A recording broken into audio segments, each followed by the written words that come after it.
Olá, como vão todos? Espero que todos estejam bem, em paz e com saúde. Nós vamos retomar os estudos da Gênese que estamos fazendo, iniciando com a prece que Jesus nos ensinou. Pai nosso, que estais nos céus, santificado seja o teu nome. Venha a nós o teu reino, seja feita a tua vontade, na terra como nos céus. O pão nosso de cada dia dai-nos hoje. Perdoa, Senhor, as nossas dívidas, na medida em que perdoamos os nossos devedores. Não nos deixe cair em tentação, livra-nos de todo o mal, que assim seja.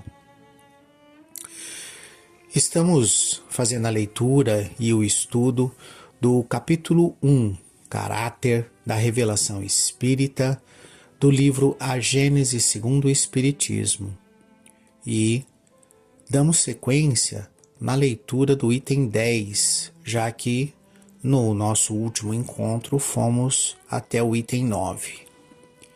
Sigamos na leitura. Só os espíritos puros recebem a palavra de Deus com a missão de transmiti-la. Mas sabe-se hoje que nem todos os espíritos são perfeitos e que existem muitos que se apresentem sob falsas aparências, o que levou São João a dizer: não acrediteis em todos os espíritos, vede antes se os espíritos são de Deus. Primeira Epístola de São João, capítulo 4, versículo 4. Pode, pois, haver revelações sérias e verdadeiras como as apócrifas e mentirosas. O caráter essencial da revelação divina é o da eterna verdade. Toda revelação eivada de erros ou sujeita à modificação não pode emanar de Deus. É assim que a lei do Decálogo tem todos os caracteres de sua origem, enquanto que as outras leis mosaicas, fundamentalmente transitórias, muitas vezes em contradição com a lei do Sinai, são obra pessoal e política do legislador hebreu. Com o abrandarem-se os costumes do povo, essas leis, por si mesmas, caíram em desuso, ao passo que o Decálogo ficou sempre de pé, como farol da humanidade. O Cristo fez dele a base do seu edifício, abolindo as outras leis. Se estas fossem obras de Deus, seriam conservadas intactas. O Cristo e Moisés foram os dois grandes reveladores que mudaram a face ao mundo, e nisso está a prova da sua missão divina. Uma obra puramente humana careceria de tal poder. O que a gente pode concluir, né? Deus é eterno, infinitamente justo e bom. E, por ser infinitamente bom, nada de mal, nenhuma mácula de mal, pode surgir ou ter como origem a Deus. Quando a gente fala das revelações, nós estamos tratando daquelas que provêm de Deus. Como ele diz no início deste item, só os espíritos puros, aqueles que já fizeram toda a sua evolução, que têm contato, né, que podem compreender, que têm essa conexão mais direta com Deus. Nós outros espíritos imperfeitos, primeiro que não teríamos condições de fazer essa conexão, né, pelas nossas imperfeições. E segundo, que se a fizéssemos, não teríamos ainda a condição, vamos dizer assim, de compreendê-la diretamente. É por isso que Deus fala conosco através da nossa consciência, que usa a linguagem que nós já evoluímos o suficiente para compreender. Voltando ao ponto em questão, algo que parte de uma origem boa, justa e infinita, não pode ser finita, não pode desaparecer depois de algum tempo, não pode ter duração, né? A verdade eterna, ela se mantém, não importa quanto tempo passa. E esse é o ponto.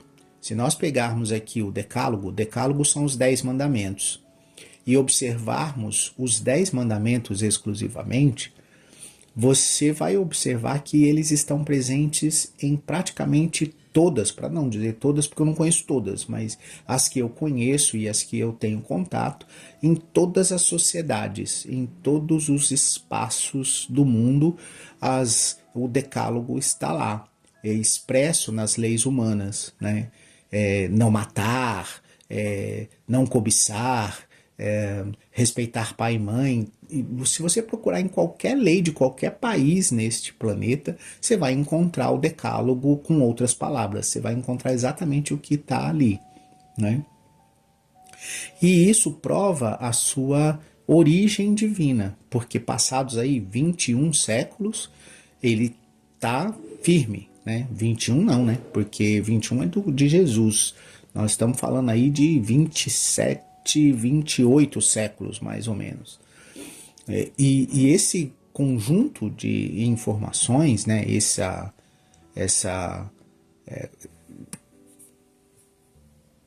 estudo, vamos colocar assim, do Decálogo, ele perdura por todo esse tempo sem mudança. Ninguém altera, vamos colocar assim, o que está lá ou faz alguma modificação, porque por ser simples, né, é difícil de você alterar, né? O mandamento é não matar. Não tem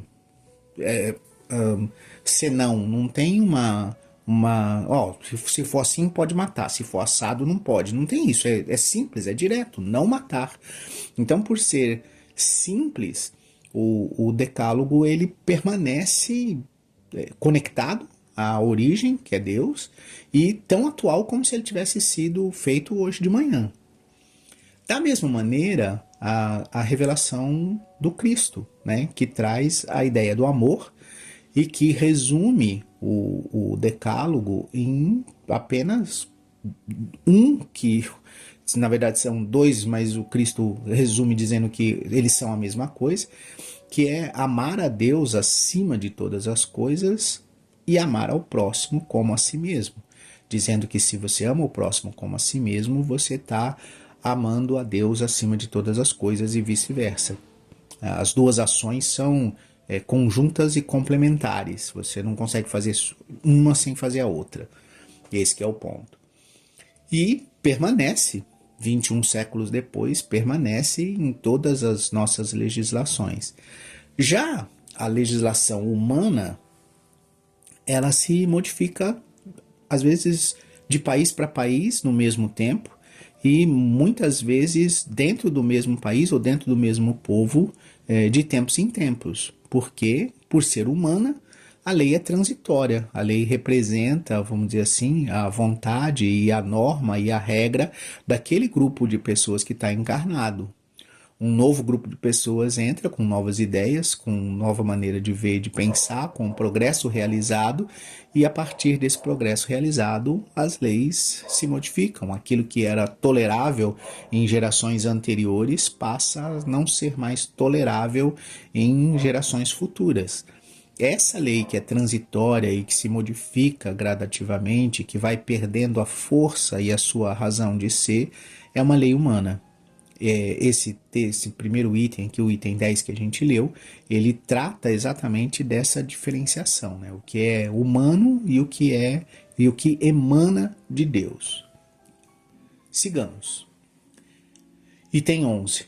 importante revelação se opera na época atual e mostra a possibilidade de nos comunicarmos com os seres do mundo espiritual. Não é novo, sem dúvida, esse conhecimento, mas ficara até os nossos dias, de certo modo, como letra morta, isto é, sem proveito para a humanidade. A ignorância das leis que regem essas relações o abafara sob a superstição. O homem era incapaz de tirar daí qualquer dedução salutar. Estava reservado à nossa época desembaraçá-lo dos acessórios ridículos, compreender-lhe o alcance e fazer surgir a luz destinada a clarear o caminho do futuro. Então, o que ele está dizendo aqui, né? Que a relação dos espíritos encarnados com os espíritos desencarnados, ela sempre existiu. Essa comunicação sempre aconteceu. Desde das tribos e mais primitivas que a gente possa pensar lá no tempo das cavernas até nos dias de hoje, sempre existiram médios que foram chamados de xamãs, foram chamados de profetas, foram chamados de missionários, foram chamados de bruxas, foram chamados de todo tipo de nome ao longo dos anos, mas sempre existiram médiums e esses médiums sempre se relacionaram com os espíritos. Provocavam curas e traziam revelações que não eram estudadas, não eram analisadas. Por ser sempre envolto num fenômeno que as pessoas não compreendiam, ele ia para o lado da superstição, do ocultismo, do medo, do maravilhoso, né, da coisa inexplicável e não natural, sobrenatural, por assim dizer. Com o advento do Livro dos Espíritos e todo o conjunto de informações que essa relação dos espíritos trouxe, nós compreendemos melhor como que funciona essa relação e como que ela e como que podemos ter algum controle, algum filtro, alguma aproveito dessa relação com o plano espiritual. E por que isso acontece depois desse tempo? Porque a humanidade está pronta, porque os conhecimentos, porque a evolução, porque o desgaste de todo esse medo, de todo esse império da força, ele estava já pronto, a sociedade tinha se desgastado o suficiente para procurar meios mais sutis e mais corretos de se organizar, de se compreender enquanto ser humano. Enquanto a gente está no medo, a gente ataca muito, a gente agride muito, a gente está muito próximo do instinto de sobrevivência e, consequentemente, a gente acha que tudo ameaça a nossa sobrevivência e, portanto, a gente tem que destruir tudo que ameaça a nossa sobrevivência, inclusive outros povos. É assim que a gente pensa e raciocina quando está lá atrás, nos passos iniciais da nossa evolução. Conforme o tempo vai passando, essa questão do medo, ela vai desaparecendo porque você vai compreendendo melhor como as coisas funcionam. Né? Por que o sol retorna todos os dias, por que na primavera as árvores dão flores e assim sucessivamente. Então, esses ciclos repetitivos da natureza trazem para nós o ensinamento de que as coisas vão se repetir, vão acontecer, que a gente não precisa ter tanto medo. Inclusive a vida, a reencarnação. Ela vai se repetir, ela vai acontecer de novo. Esses ensinamentos sendo trazidos pelos espíritos nos esclarecem, mas para isso a gente precisa estar pronto para recebê-los. E foi necessário todo o tempo para que a gente estivesse pronto para receber esse ensinamento. Então, o ensinamento de Moisés veio quando estávamos prontos, e é por isso que ele é simples e direto. O ensinamento de Jesus acontece quando estávamos prontos, e é por isso que ele perdura e permanece até hoje, por ser verdadeiro e eterno, e por ter tocado o coração de alguns que conseguiram semear esse reino ao longo dos séculos. E agora temos a revelação do Espiritismo, que traz para nós essa relação eterna que vamos ter uns com os outros em vidas sucessivas e, portanto, uma razão de ser para todo esse comportamento ético, moral, respeitoso, caridoso, de perdão e de amor ao próximo. Então, todas essas coisas que pareciam assim, sem sentido ou sem uma consequência imediata, passam a ter uma consequência futura possível e visível. E esse é o ponto. Item 13. Por sua natureza, a revelação espírita tem duplo caráter. Participa ao mesmo tempo da revelação divina e da revelação científica. Participa da primeira, a revelação divina, porque foi providencial o seu aparecimento e não o resultado da iniciativa, nem de um desígnio premeditado do homem, porque os pontos fundamentais da doutrina provêm do ensino que deram os espíritos encarregados por Deus de esclarecer os homens acerca de coisas que eles ignoravam, que não podiam aprender por si mesmos e que lhes importa conhecer, hoje que estão aptos a compreendê-las. Participa da segunda, da revelação científica, por não ser esse ensino privilégio de indivíduo algum, mas ministrado a todos do mesmo modo, por não serem os que o transmitem e os que o recebem seres passivos, dispensados do trabalho da observação e da pesquisa, por não renunciarem ao raciocínio e ao livre-arbítrio, porque não lhes é interdito o exame, mas, ao contrário, recomendado. Enfim, porque a doutrina não foi ditada completa nem imposta à crença cega, porque é deduzida pelo trabalho do homem, da observação dos fatos que os espíritos lhe põem sob os olhos e das instruções que lhe dão. Instruções que ele estuda, comenta, compara, a fim de tirar ele próprio as ilações e aplicações. Numa palavra, o que caracteriza a revelação espírita é o ser divina, a sua origem e da iniciativa dos espíritos, sendo a sua elaboração fruto do trabalho do homem. Então observa bem essa característica da doutrina espírita, né, e do processo.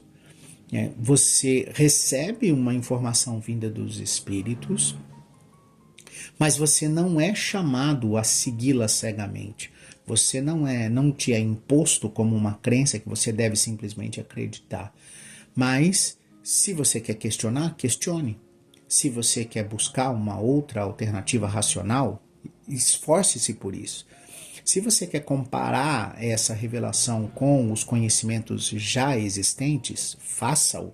Né? Então, os espíritos nos incentivam a usar a nossa capacidade de raciocínio e o nosso livre-arbítrio para compreender o ensino que eles estão nos passando, sem impor esse conceito que eles nos transmitem como uma verdade que a gente deve engolir e aceitar.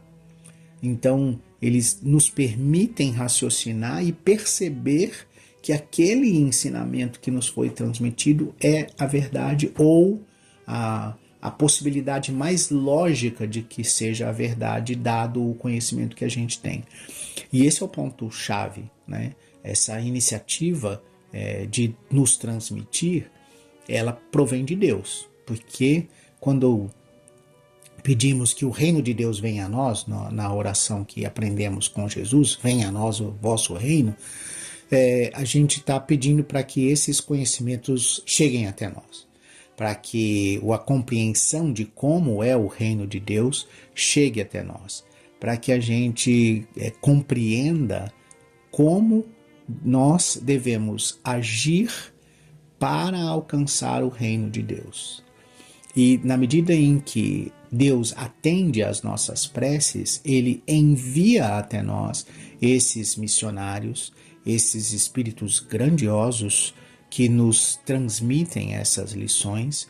Ele nos brinda com a presença do Cristo encarnado entre nós, permitindo que o próprio Jesus diretamente nos trouxesse os ensinamentos do amor e do perdão e da caridade, e com isso, com esse conteúdo, nós próprios, ouvindo as palavras, buscando compreender as palavras e raciocinando nas consequências dessas palavras e dessas revelações vinda dos Espíritos agora pelo Espiritismo, a gente pode comparar com o que a gente já tinha recebido antes.